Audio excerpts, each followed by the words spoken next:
Hi guys, I'm here at Kings Island in Cincinnati, Ohio. They're not open yet, but I got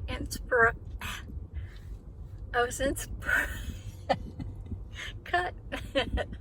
I was inspired when I was driving by the amusement park. The colorful fun rides we have to look forward to this spring and summer. So I just wanted to show you that, how colorful life can be, and think about how our lives with the alternative hair that we've experienced has colored our lives so differently. You know, I used to think of myself as a blonde, but now I'm not so sure. I really like this color, and I've never tried it before. So this is a first for me. It's a wig by Gabor. You might recognize it because it's very popular. By the beach waves, you might recognize it. And the short back, even though it has long layers at the back, but the short nape, you might recognize it. But I've been thinking about getting this wig for a long time, and I finally got it. It's Sweet Talk and hazelnut. Let me double check the color so I tell you right. I have my little notes here, my cheat notes. SS hazelnut. Okay, so it's kind of a brownish red with just a little blonde highlight at the very front. Can you see that? And this is pretty much right out of the box. I put it on, I shook it up. It's supposed to be like a loose wave, kind of modern look.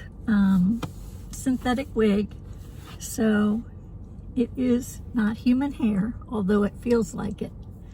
And I know I say that a lot, but I kid you not, this feels like human hair. The density looks really thick, but if you see when I do this, it's just the wave that makes it look dense. It's really airy and light and has lots of layers, which I like because that means movement. And I like movement. Sometimes bangs when they move and get in my eyes, I don't like, but this has a nice sweep to it that keeps it out of the way for me, so that works for me. But you can style it any way you want. The part, I have kind of a messy part because it's a messy kind of style, loose, and today's really windy. So I didn't feel like, and not too warm either. So I didn't feel like filming this outside and, you know, combating the noise of the wind and all that stuff. So that's why I'm in my car. Pretty informal, but I apologize for that if it's offensive or not too fancy for you all. But this is just an air dry kind of wave look. I'll let you look at the sides.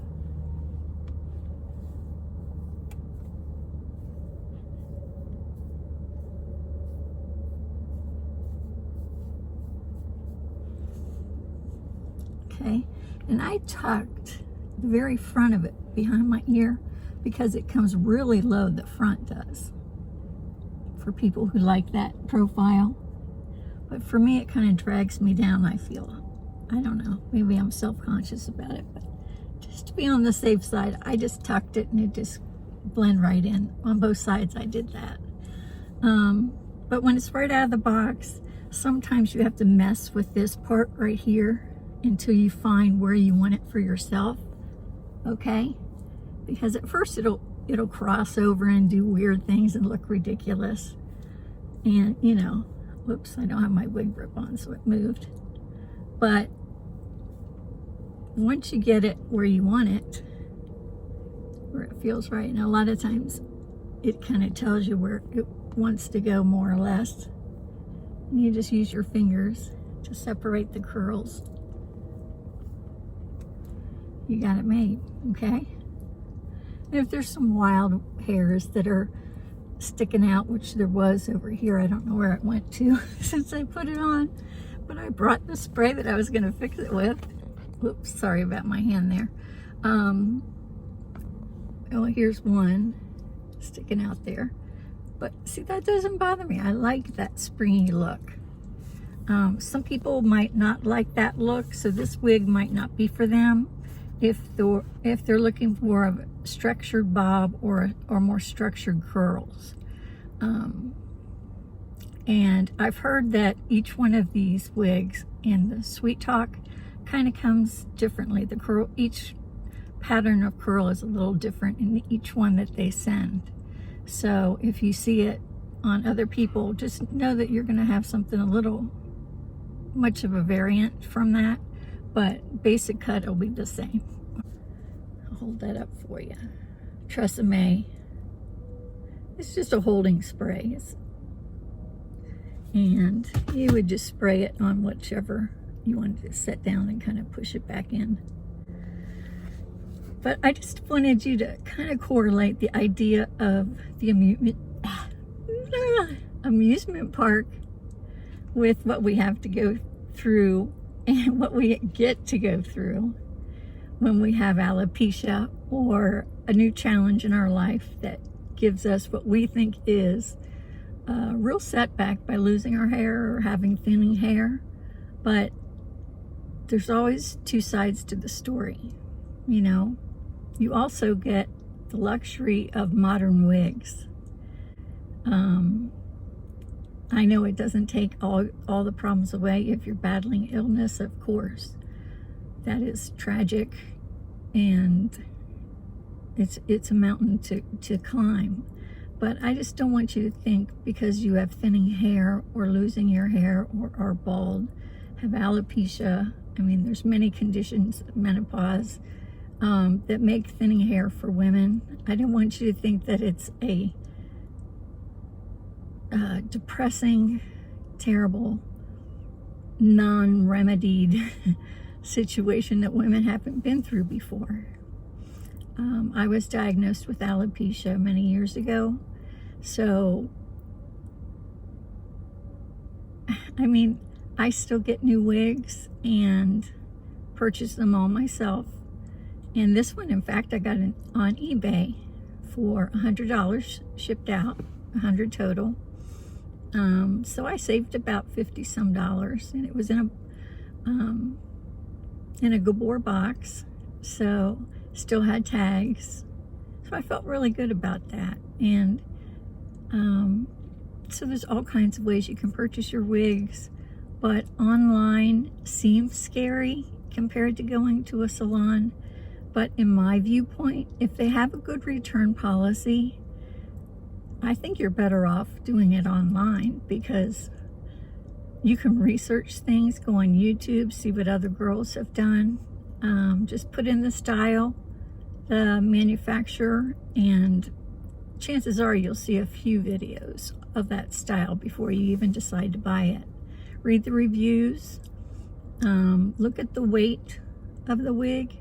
This is 2.7 ounces, which for a shoulder length or a longer bob with this much curl is really a lightweight fiber. So some shorter pixies, I think the lightest one I've seen is like 1.9, 1.8 maybe, but that's very short.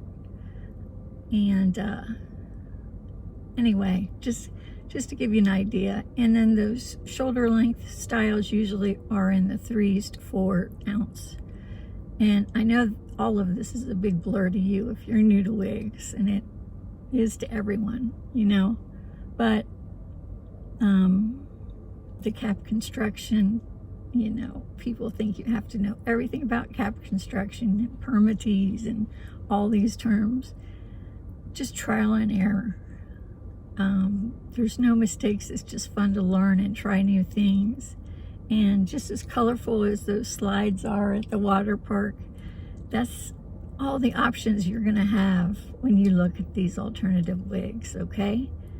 And we like to joke and say this is our real hair because we have the receipt to pay for it, to prove it. I messed that joke up, but you know what I mean. And the wig ladies that follow me, we have so much fun just talking about it and helping each other out and encouraging each other. It's not a negative downer kind of thing. It's so inspiring, enlightening, and rejuvenating, and I mean, it's fabulous, these communities we're creating. I had a neighbor come by this week, and she found a topper that suited her, and she was so cute about it. She was so cute. I said, I can't wait to see you. Get over here right now, you know, when she texted me and said she got it. So she came over within, I promise, 2 minutes. She was on my front porch. So I go out to check, and she's sitting quietly on one of the chairs out front of the door. And I can see her profile, and she didn't look back at me. Normally she's right there, you know, looking in the window, ready to come in, you know. And she just looked so regal and so beautiful with that hairpiece on. And then she just sheepishly, my mouth is dry, sheepishly turned in such a graceful way and smiled so big. She was so proud. And I said, you look so wonderful, you know. And I mean, she did. She looked fabulous, just having that little bonus part of hair covered up in that hairline that she needed just a little help on. She doesn't have alopecia, but she has thinning hair. And she came in and we talked for at least 40 minutes, I bet.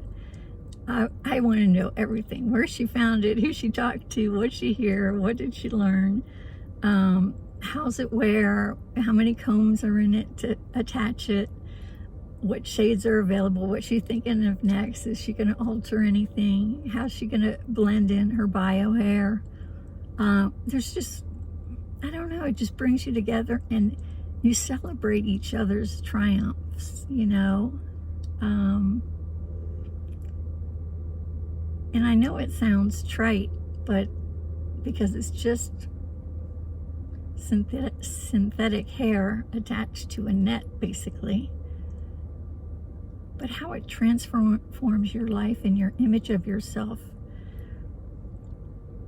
and others that you share this journey with is something that's irreplaceable, you know? So anyway, I want you to think of this as a little launch or a little boost for your courage if you're not quite there yet. And we all started that way. We didn't dive in and feel like, oh, I know this is going to work for me. Like I said, I thought I was 100% a blonde, and I was fighting blondes with my complexion for years. You know, I looked washed out. I kept putting more makeup on and more makeup on. Bronzers and tanners and, you know. But now I feel so comfortable in this stage of my life trying new shades of browns and reds and auburns and even grays. And I mean, you name it, it's out there and you can try it. And there's no problem if you make a mistake. You could swap out the color, or ask for more information on this or that. Just keep your options open and your mind open, more importantly, because I can encourage you to believe me, but until you do it for yourself, and it is for yourself, no one else, and you're going to have to make the decisions, you know. You're not going to know firsthand, and I want you to know firsthand the joy it can bring. So know, you guys out there, I'm thinking about you always, and I'm so thankful if you subscribe, because I'd like to know that I'm making an impact if I can. All right, I love you all. Stay well and enjoy your spring. Bye-bye.